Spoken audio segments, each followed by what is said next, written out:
इकडे कलियुगाचे काही आसार दिसू लागले। कलियुग येत आहे, येणार आहे असं दिसू लागलं। काय गोष्ट झाली? धर्मराज युधिष्ठिर एके दिवशी बाजारामध्ये गेले होते। आपणही जातो बाजारामध्ये, आणि बाजारात गेल्यानंतर एक लोहार दिसला। लोहार काय करत होता तर लोहार कुलूप बनवत होता। काय बनवत होता? कुलूप बनवत होता। Lock, do you know lock? आपल्या सगळ्यांच्या घराला काय आहेत? कुलप आहेत, कुलप भली मोठी। कुणाच्या घराला सिंगल लॉक, कुणाच्या घराला डबल लॉक, कुणाच्या घराला आता नंबरचे लॉक आहेत, नंबरचे। ते नंबर फक्त आपल्यालाच माहिती असतात, आणि ते नंबर जर चुकले तर आओ घराला लॉक काय, तुमच्या माझ्या सगळ्यांच्या जवळ हे सुद्धा आहे ना, हे डबड, हे कुणाचं बिना लॉकचं आहे सांगा बरं? हे सुद्धा कुणाचंही बगर लॉकचं नाही का? घरातल्या माणसांचं सोडा, पण काही माणसं त्यांचं व्हॉट्सअपला लॉक आहे, त्यांचं कॉन्टॅक्ट्सला लॉक आहे, त्यांचं अजून कशाला लॉक आहे मला नाही माहिती काही माणसांचं। मी का सांगतो?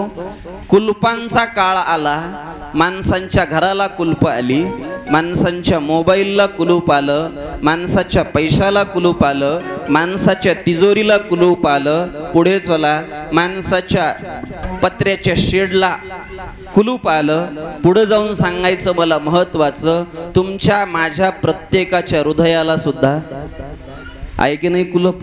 तुमच्या माझ्या प्रत्येकाच्या हृदयाला कुलूप आहे। लॉक का जमाना आ गया।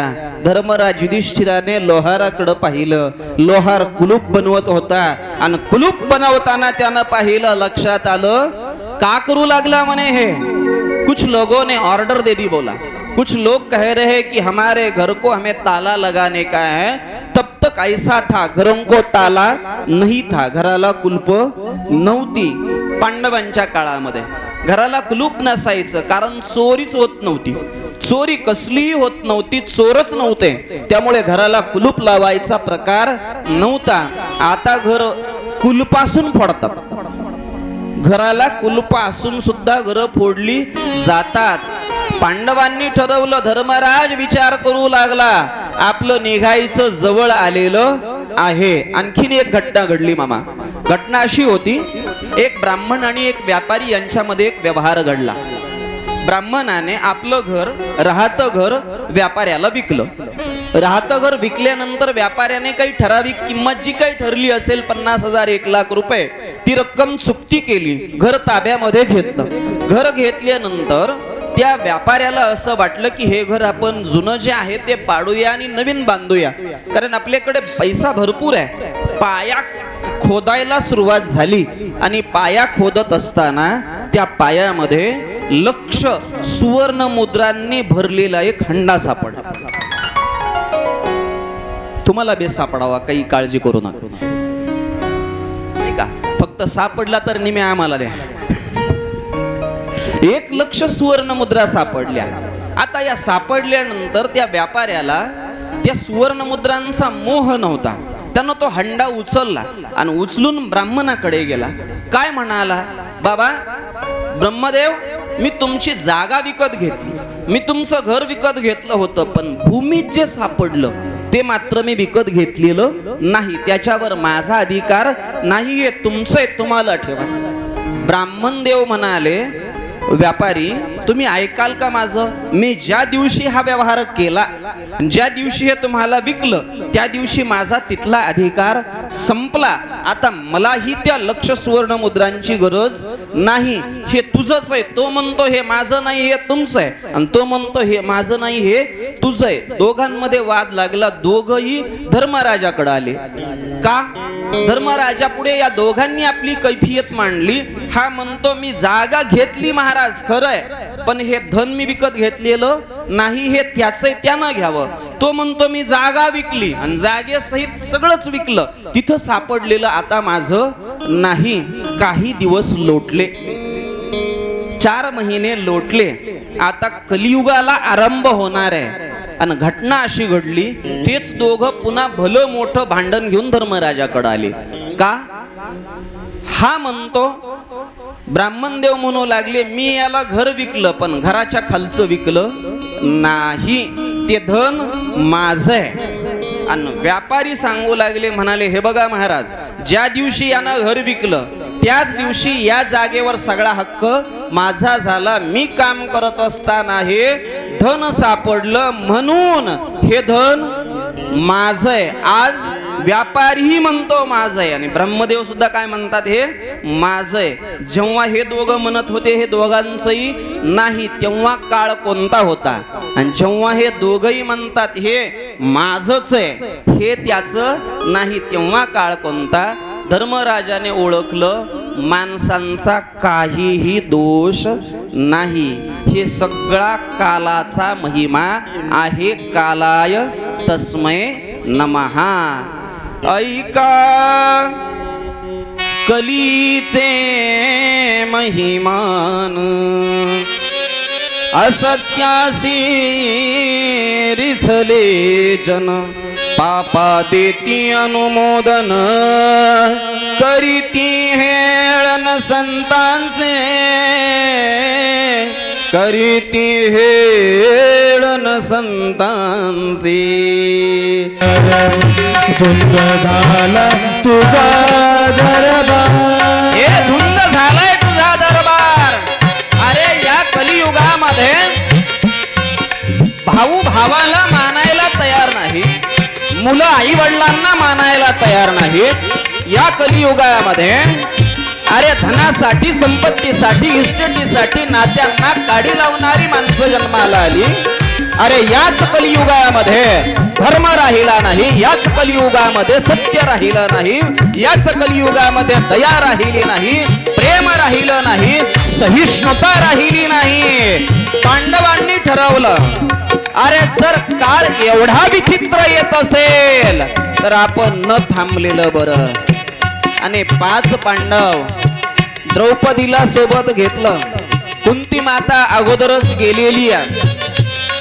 धृतराष्ट्र, गांधारी आणि कुंती हे तिघेही जण वनामध्ये, आपल्या झोपडीला आग लागली, तिघेही जण आगीमध्ये सापडून गेलेले आहेत. आता 5 पांडवांनी फक्त द्रौपदी शिल्लक आहे. ज्या राजा परीक्षिताला गर्भामध्ये रक्षण करण्याकरिता स्वतः भगवान आले होते, त्या परीक्षित राजाला राजा बनवलं, त्या परीक्षिताला राज्यावर बसवलं, त्याचा राज्याभिषेक केला. इरावती नावाची मुलगी आहे, तिच्या सोबत परीक्षिताचा विवाह संपन्न केला आणि राज्य सगळं परीक्षिताच्या हवाली करून पांडवांनी या इहलोकाची यात्रा संपवण्याचा निर्णय घेतला. आजही तुम्ही जाल, जहां अपने इस देश में 4 धाम हैं, 4 धाम. उत्तर में जाओगे तो बद्रीनाथ केदारनाथ है, दक्षिण में जाओगे तो रामेश्वर है, पूरब में जाओगे तो द्वारका है और पश्चिम में जाओगे तो जगन्नाथपुरी है. 4 धाम. ज्या उत्तर दिशेला तोंड केल्यानंतर त्याला महाप्रस्थान म्हणतात. महाप्रस्थान ठेवणं म्हणजे काय? उत्तर दिशेला तोंड करून निघायचं, वाटेत येणाऱ्या नद्या नाल्या डोंगर सगळं ओलांडत जायचं आणि शेवटच्या ठिकाणापर्यंत जाऊन तिथून स्वतःला स्वाहा करायचं. त्याचं नाव महाप्रस्थान. उत्तर दिशेला 5 जणांनी 6 जणांनी तोंड केलं आणि सगळे निघाले हिमालयाच्या अतिउच्च टोकापर्यंत. आज जिथे भगवान केदारनाथ आहेत, केदारनाथाची पूजा केली 5ही जणांनी 6 जणांनी. आजही तुम्ही काही जण गेले असाल केदारनाथाला तर तिथं आजही 5 पांडवांचं देवालय सापडतं. त्याचं काय कारण? तर जेव्हा पांडवांनी भगवान केदारनाथाची पूजा केली तेव्हापासून तिथे 5 पांडवांनी द्रौपदीचं मंदिर आहे. भगवान केदारनाथाची पूजा केली आणि तिथून पुढे गेले. अतिउच्च टोकावर गेल्यानंतर सगळ्यात अगोदर शरीर द्रौपदीचं पडलं, त्यानंतर सहदेव, त्यानंतर नकुल, त्यानंतर भीम, त्यानंतर अर्जुन. हे 5 जण संपले. फक्त 1 जण शिल्लक राहिले, नाव धर्मराज युधिष्ठिर. धर्मराज शिल्लक राहिले, पण धर्मराजाचाही अंगठा गळून पडला. काय कारण? नारायणे वदविले धर्मामुखी प्रमाण आहे तुकोबारायांचं.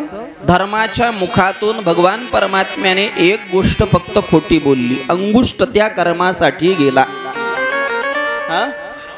नरो वा कुंजरो वा हे जे बोलले त्या एका खोटं बोलण्यापायी धर्मराज युधिष्ठिराचा उजव्या पायाचा अंगठा काय पडला, गळून पडला. आपण निघालो कल्पना करा निळकंठ महाराज, आपण निघालो. आपलं काय काय शिल्लक राहील? आपण जाऊ ना तिथपर्यंत, आपला फक्त अंगठाच जाईल का, अंगठाही जाईल का नाही याची शंका आहे. काही शिल्लक तिथपर्यंत जाणार नाही, कारण आपण खोटच तेवढं बोलतो. अंगुष्ठ त्या कर्मासाठी गेला, धर्मराजाचा अंगठाही त्या कर्मामुळे गेला, एका असत्य कर्मामुळे. पांडवांनी सगळं राज्य राजा परीक्षिताच्या स्वाधीन केलं आणि पांडव महाप्रस्थान ठेवतात. राजा परीक्षिती आता राज्यावर बसलेला आहे. परीक्षिताच्या राज्यामध्ये कोणत्याही प्रकारची दुःख नाही, कोणत्याही प्रकारचं संकट नाही, कारण सगळी राज्याची सीमा सुरक्षित आहे. पाऊस वेळच्या वेळी पडतो आहे, अनावृष्टी नाही, अतिवृष्टी नाही, सगळी प्रजा समाधानात आहे. नाही का? प्रजा समाधानी असली पाहिजे तर तो राजा, नाहीतर प्रजा जर दुःखी असेल तर तो राजा काही उपयोगाचा नाही. माझ्या परीक्षित राजाच्या राज्यामध्ये सगळा आनंदी आनंद आहे, सगळं आनंदाचं वातावरण आहे. पण राजा परीक्षिताने त्या काळामध्येही 3 अश्वमेध यज्ञ केले. कृपाचार्यांना मुख्य ऋत्विज बनवलं. 3 अश्वमेध यज्ञ केले, यज्ञ पार पडले. राजाच्या या प्रजेमध्ये कुणीही दुःखी नाही. 4 मुलं आहेत, सगळ्यात मोठा जन्मेजय आहे. या 4 मुलांच्या अधिपत्याखाली राज्य सगळं चांगलं चाललेलं आहे. एके दिवशी परीक्षित राजा राज्यामध्ये फेरफटका मारायला चाललेला आहे. वाटेनं जात असताना त्याला एक चित्र पाहायला मिळालं, एक घटना पाहायला मिळाली. घटना अशी होती, संपूर्ण काळी वस्त्र परिधान केलेला एक मनुष्य एका बैलाला मारू लागलेला आहे. आता तो बैल कसा होता तर फक्त एका पायावरचा होता. बैलाला पाय किती? 4. पण 4 पायाचा बैल एका पायावर आलेला होता आणि एका पायावर उभ्या राहिलेल्या बैलाला तो काळा पुरुष काठीने मारत होता. ही घटना पाहिली. ज्याचा जन्म पांडवांच्या कुलातला आहे असा मनुष्य हे पाहिल्यानंतर शांत राहील का? शांत राहणार नाही. आता तो बैल काय होता हे मी तुम्हाला सांगतोय. तो बैल म्हणजे प्रत्यक्ष धर्म. धर्माला 4 पाय आहेत. एक सत्य, अहिंसा, प्रेम आणि भक्ती. या 4 पायावर धर्मरूपी बैल उभा राहतो. पण त्याचे बाकीचे 3 पाय कलियुगामध्ये संपलेले. सत्य संपलेला आहे, दया संपलेला आहे आणि धर्म संपलेला आहे. कलियुगातला धर्म केवळ भक्तीवर उभा राहिलेला आहे. कलियुगातला धर्म कशावर आहे? फक्त भक्तीवर. भक्तीवर उभा राहिलेला बैल आणि तो काळा मनुष्य, काळी वस्त्र परिधान केलेला मनुष्य बैलावर आघात करतोय. खड्ग उपसलं. कोण आहेस?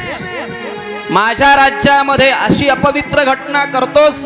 खड्ग उपसलं आणि परीक्षित त्याच्याकडे धावून जाणार, युद्ध खेळणार, युद्धाला तयार हो. त्या काळ्या वस्त्र परिधान केलेले अर्थात कली हा कोण होता? कली होता. कलीने ओळखलं की राजा परीक्षितासोबत आपण युद्धात टिकाव धरू शकणार नाही, कारण हा पांडवांचा पौत्र आहे. त्याच्या अंगामध्ये तितकीच वीरश्री आहे, तो तितकाच सामर्थ्य संपन्न आहे, याच्यासोबत आपण युद्ध करू शकणार नाही. आणि म्हणून शरणागती पत्करली. मायबाप, काही माणसं आपल्याला नमस्कार घातला ना तरी त्यांच्यापासून सांभाळून राहत जा. काही माणसांचं तुम्हाला मांजर सकाळी सकाळी नमस्कार घालताना दिसली घरामध्ये, मांजर नमस्कार घालते कोणाला? उंदराला. पण उंदरांनी लक्षात ठेवायचं, मांजरीनं आपल्याला नमस्कार घातलेला नाही ती दबा धरून बसली अशी वाकून ती पुढची तयारी करायला लागली, नमस्कार घालायला लागली. गोष्ट खरी आहे, पण ती कधी आपल्यावर हल्ला करील सांगता येत नाही. सापाने माग सरकणं, आपल्याला वाटेल सर्प भिला नमस्कार करू लागला, पण लक्षात ठेवा सर्प माग सरकतो पुढे दंश करण्यासाठी. अगदी तसं दुर्जन माणसांचा नमस्कार, ओ महाराज जय हरी, लक्षात ठेवायचं. सकाळी सकाळी कधीच जय हरी घालीत नाहीये, आणि आता जय हरी घातला म्हणजे काहीतरी काळं बिर असल्याशिवाय नाही. दुर्जन माणसांचा नमस्कार सुद्धा जेव्हा कधीच न बोलणारा माणूस आपल्याला अगदी आवर्जून वाकून नमस्कार करतो ना, लक्षात ठेवायचं नक्की काहीतरी घोटाळा दिसतो आहे. या कलीने परीक्षितीला नमस्कार करण्याच्या निमित्ताने पायाला स्पर्श केला. बारका बा काय आहे, पायाला स्पर्श केला परीक्षितीच्या. परिणाम असा जो परीक्षिती आपल्या राज्यात कलीला येऊ द्यायचं नाही अशी कल्पना करतो, त्या परीक्षितीच्या पायाला कलीचा झालेला स्पर्श आणि त्या स्पर्शामुळे, ऐका सूक्ष्म ऐका, लक्ष संपूर्ण माझ्याकडे द्या, कलीचा पायाला झालेला स्पर्श परीक्षितीला अपवित्र करतो आणि त्याच्या मनामध्ये अपवित्र स्पंदन निर्माण होतात. म्हणून स्पर्श सुद्धा कोणाचाही करून घ्यायचा नहीं. पूजनीय डोंगरेजी बाबा सांगायचे, जब आप जीते हो ना जिंदगी में, किसी का भी हाथ का नहीं खाना, किसी के भी हाथ का मुंह में नहीं जाने देना. अगर आप 6 महीने ये जपोगे ना, 6 महीने फक्त करून बघा, कोणाच्याही हातचं खायचं नाही. काहीतरी तुम्हाला भगवत साक्षात्काराची अनुभूती आल्याशिवाय राहणार नाही. कोणाचाही स्पर्श पहा, हा स्पर्श आपल्याला वाईट गोष्टीकडे घेऊन जाणारा होऊ शकतो. परीक्षितीला शरण आला कली आणि शरण येऊन म्हणाला, महाराज द्या ना थोडी जागा, मला या राज्यातून हाकलून काढणार का तुम्ही, मला थोडी तरी जागा द्या. परीक्षिती म्हणाले, ठीक है तुला जागा देतो. पहली जागा जहाँ पे ये होता है, मतलब जहाँ हिंसा होती है, जिथे हिंसा होते तिथे तुला जागा, और जहाँ जुआ खेला जाता है, जिथे जुगार खेळला जातो तिथे तुला जागा, ठीक आहे. अजून जिथे मदिरापान केलं जातं तिथे तुला जागा, ठीक आहे. अजून एक द्या ना, अजून एक चौथी जागा, अरे जिथे वेश्यागमन केलं जातं तिथे तुला जागा. 4 ठिकाणं दिली. हिंसा, त्यानंतर वेश्यागमन, त्यानंतर मदिरापान आणि शेवट जिथे, आणखी एक काय सांगितलं,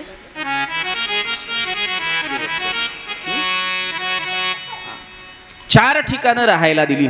आणि ही 4 ठिकाणं राहायला दिल्यानंतर कली परीक्षित राजाच्या समोर हात जोडून उभा आहे, महाराज तुम्ही आम्हाला 4 जागा दिल्या, 4च्या 4 ठिकाणं अपवित्र दिली हो महाराज, 4च्या 4 ठिकाणं अपवित्र दिली. आता एक ठिकाण तरी चांगलं द्या ना, एक ठिकाण तरी चांगलं द्या. परीक्षित महाराजाने सांगितलं, ठीक आहे तुला एक ठिकाण चांगलं देतो. अरे जिथे अन्यायानं कमावलेलं सोनं असेल ना, सोन्यामध्ये तुला जागा देतो. सोन्यामध्ये तू सोन्यामध्ये राहायचं. 4 ठिकाणं अपवित्र दिली आणि 5वं ठिकाण सोनं दिलं का, जे सोनं अन्यायाने कमावलेलं आहे. मध्येच एकानं मला प्रश्न केला, महाराज तुम्ही कथा सांगताना असं म्हणाला होतात की सोन्यात कली राहतो. मी एक जणाची 10 किलो चांदी चोरली म्हणा, मग त्या चांदीत आहे का कली, काय त्या चांदीत कली आहे का? मी 10 किलो चांदी माझ्याकडे चोरीची आहे. अरे म्हणले सोनं सांगितलं चांदीत नाही असं नाही, अन्यायाने कमावलेलं जे काही आहे त्या प्रत्येकात कोण आहे, कली आहे. कली मग ती चांदी असो का सोनं असो, तिथे कली राहिल्याशिवाय राहत नाही. 5 ठिकाणं कलीला राहण्यासाठी दिली. कली त्या ठिकाणी राहू लागला. एके दिवशीचा प्रसंग, राजा परीक्षित आपल्या वाडवडिलांनी काय कमावलं हे पाहतोय. एका कोशागारामध्ये अनेक मुकुट ठेवलेले आहेत. ते मुकुट जेव्हा मगध देशाचा राजा जरासंध, आणि या जरासंधाला पांडवांनी पराभूत केलं, संपवलं आणि त्याच्या जवळची सगळी संपत्ती, सगळं सोनं लुटून आणलं. पांडवांना माहिती होतं का हे सोनं आपण बळकावलेलं सोनं आहे, म्हणून जवळ ठेवलं नव्हतं, खूप लांब ठेवलं होतं. त्याचा उपयोग होणार नाही अशा ठिकाणी ठेवलं होतं का जिथे सहजासहजी कोणी जाणार नाही. पण ऐका, राज्यात कोण आलंय? कली आलाय. आणि कलीच्या रूपाने परीक्षिताला बुद्धी सुचावी का तिथपर्यंत परीक्षितीने जावं. आणि नेमकं त्या सोन्यावरती कोण जाऊन बसलेलं आहे? कली जाऊन बसलेला आहे. परीक्षिताने नेमका तोच मुकुट आज परिधान केला. परिधान केलेला मुकुट, त्या मुकुटावर बसलेला कली, राजाची मती आज भंग झालेली आहे, भ्रमिष्ट झालेली आहे. राजा शिकारीसाठी बनात गेलेला आहे आणि बनात गेलेला असताना खूप फिरावं पण शिकार सापडली नाही. तहान लागली. तहानेने व्याकुळ झालेला परीक्षिती पाणी मिळण्याच्या दृष्टीने तिथे असलेल्या एका आश्रमामध्ये, अर्थात एक नदी आहे गोमती नावाची, आणि त्या नदीच्या काठावर शमीक ऋषींचा आश्रम आहे. शमीक ऋषींच्या आश्रमामध्ये राजा परीक्षितीनं जावं. आत गेल्यानंतर जो राजा ऋषी दिसल्याबरोबर, संत महात्मे दिसल्याबरोबर नमस्कार करायचा, त्या राजाची भाषा बदलली. कौन है आश्रम में? पता नहीं है कौन आया है. मैं पांडवों का प्रपौत्र राजा परीक्षित हूँ. कौन हूँ? राजा परीक्षित. कोई है आश्रम में? प्यास लगी है बहुत, पानी पिलाया जाए. कोणी येत नाही. आश्रमात सगळे जे बालक होते ते खेळण्यासाठी गेले होते नदीवरती. ऋषींचा मुलगाही गेला होता. सगळी प्रौढ माणसं बाहेर वनामध्ये गेली होती आणि एकटे शमीक ऋषी ध्यान धारणेमध्ये होते. समाधी लागलेली होती. परीक्षिती पुन्हा ओरडतोय, कोई है क्या आश्रम में? कोई हो तो मुझे पानी पिलाया जाए, मैं बहुत प्यासा हूँ. जानते नहीं है राजा का स्वागत किस तरह से किया जाता है? माहिती नाही वाटतं तुम्हाला राजाचा सत्कार कसा केला जातो? राजा हे मी राजा. मुछ्याने ओरडू लागला परीक्षित. आवाजाला ओ देत नाही. समोर यावन पुढं आल्यानंतर एक ऋषी पाहिले. ऋषींची मुद्रा लागलेली आहे, स्थिती समाधीची आहे. जो कोणी समाधीत गेलेला आहे तो व्यक्ती राहत नाही तर देव स्वरूप होतो. आज राजाला याचं भान राहिलं नाही. ए गोसावड्या, माझ्या समोर नाटक करतो, मुद्रा लावतो माझ्या समोर, माझ्या समोर डोळे झाकतो. अरे मी राजा या नगरीचा, पाणी पाहिजे पाणी दे. पण शरीर स्थितीवर नसलेले शमीक ऋषी आवाजाला ओ जात नाही. पडलेला साप पाहिला, मृत साप, मेलेला साप बाजूला पडलेला दिसला. राजानं ठरवलं या साधूचा अपमान करायचा.